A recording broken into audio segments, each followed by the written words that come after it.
All right, class. Example 1, we're just asked to write the equation of each line in slope-intercept form. So if I look here, each of these, I first need to know their slope.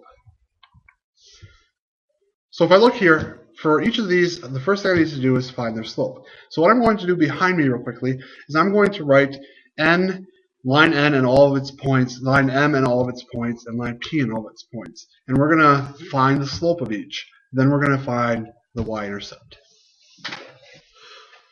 Alright, for line n, I don't know its slope, nor do I know its y-intercept. So what I'm going to do here is I'm going to plug it into my slope equation. M equals y2 minus y1. y2 minus y1, 0 minus 2, over x2 minus x1. At this point, I just simplify. Negative 2 over negative 6. My slope here is 1/3. At this point, I don't exactly have my equation of a line. But I do know my slope is 1/3. Now I need to find b.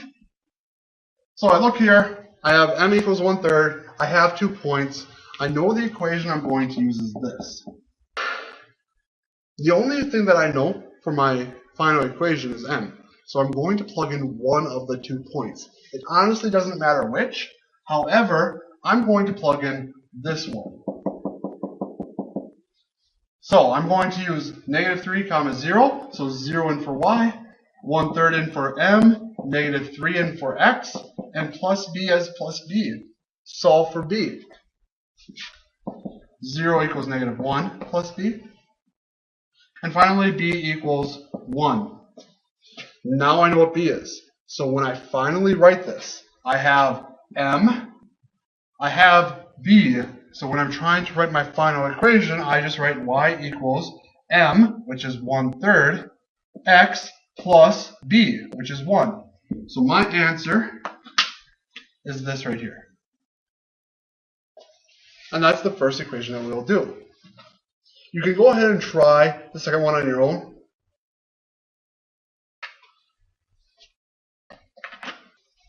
Alright, for this one, I actually already know b. If I look closely, I know where it crosses the y-axis. It crosses the y-axis at negative 5. So in this case, b equals negative 5. Boom. Got it. Because it crosses the y-axis at negative 5. The next thing I need to do is I need to find m. So I pull up my equation again. M equals y2, negative 5, minus y1, 0, all over x2, 0, minus x1, negative 10. And simplify, I get negative 5 over 10, and I get negative 1/2. So my final answer, y equals negative 1/2 x plus negative 5 or minus 5. There we go. Alright, line P I have all the way down here. It's actually a pretty nice one to us. It's horizontal. So if I remember, a horizontal line has 0 slope. I also know where it crosses the y-axis. Negative 5. I'll plug both of these into my equation. Y equals 0x minus 5. Well, 0 times x is 0. So my equation simplifies down to y equals negative 5. Box it up. Done. That's it. That's example 1. These are the 3 equations you get when you do this correctly. Example 2. They want us to graph each of these equations of a line. Alright, now it's time to graph, so you're going to need a coordinate grid for you. Well, let's do number 1. Y equals 2x plus 7. Well, if I remember correctly, that 2 is m. And then that b is 7. Alright, so let's just do this. M is 2, so I know it goes up 2 every time it goes over 1, and it crosses at 7. So 0, 7 is the point I'd start because I know it crosses at 7. The y-intercept is 7. Next thing I do is go up 2, 1, 2, over 1. Great. And now all I have to do with the left is connect the dots. I got to make sure that's straight. Nope. Not.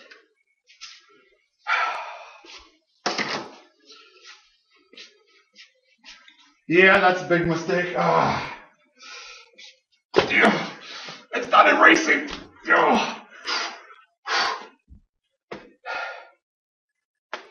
Make sure you use a ruler next time. Alright, so same things happen as before.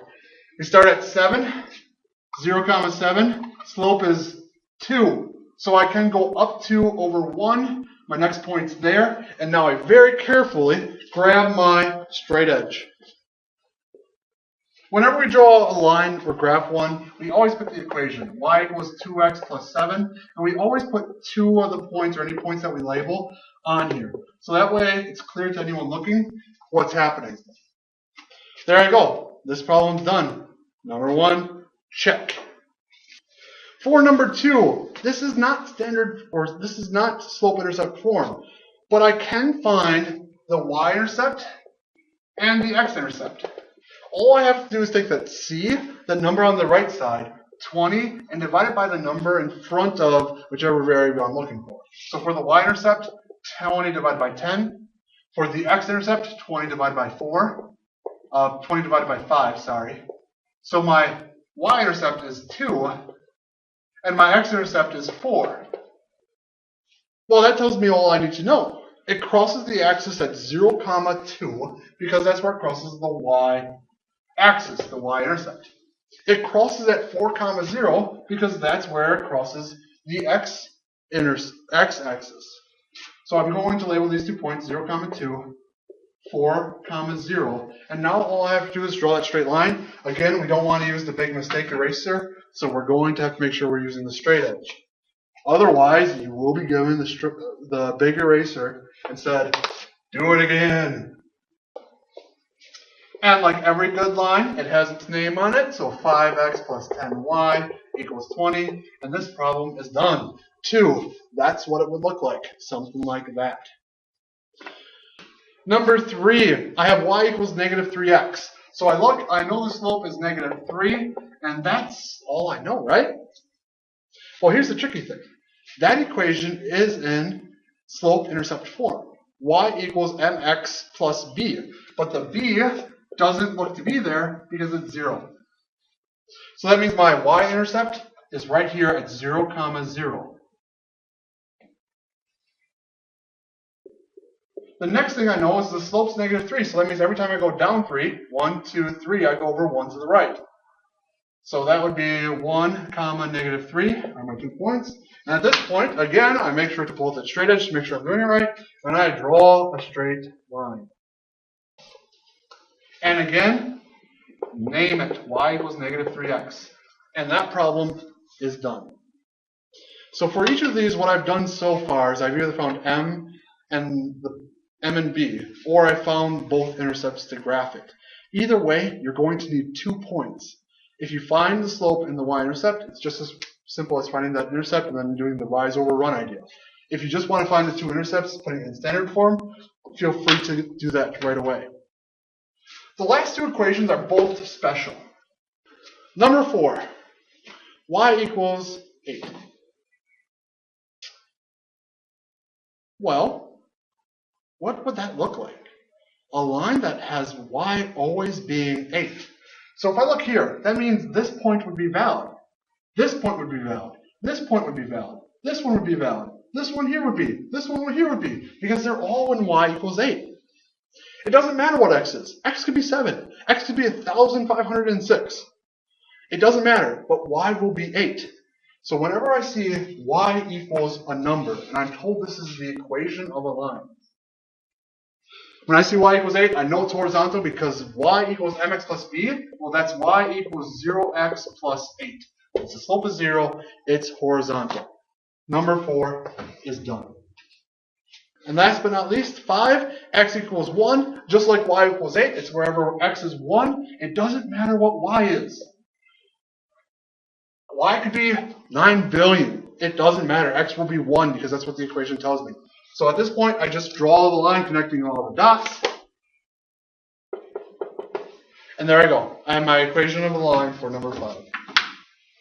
That's example 2. That's how I would graph all these equations. 4 and 5 are special.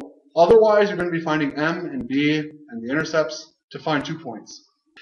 Example 3. They want me to write an equation of the line passing through points 2, 4 and is perpendicular to the line with the equation y equals 2x plus 7.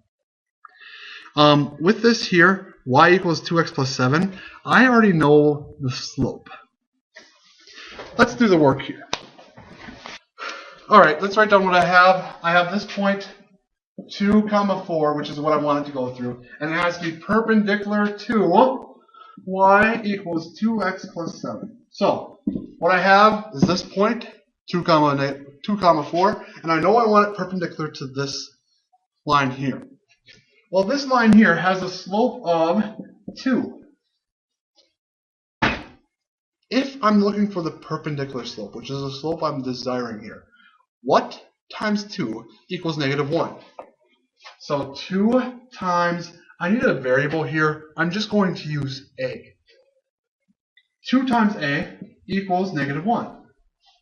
Well, if I'm trying to solve for a, divide both sides by 2, a equals -1/2.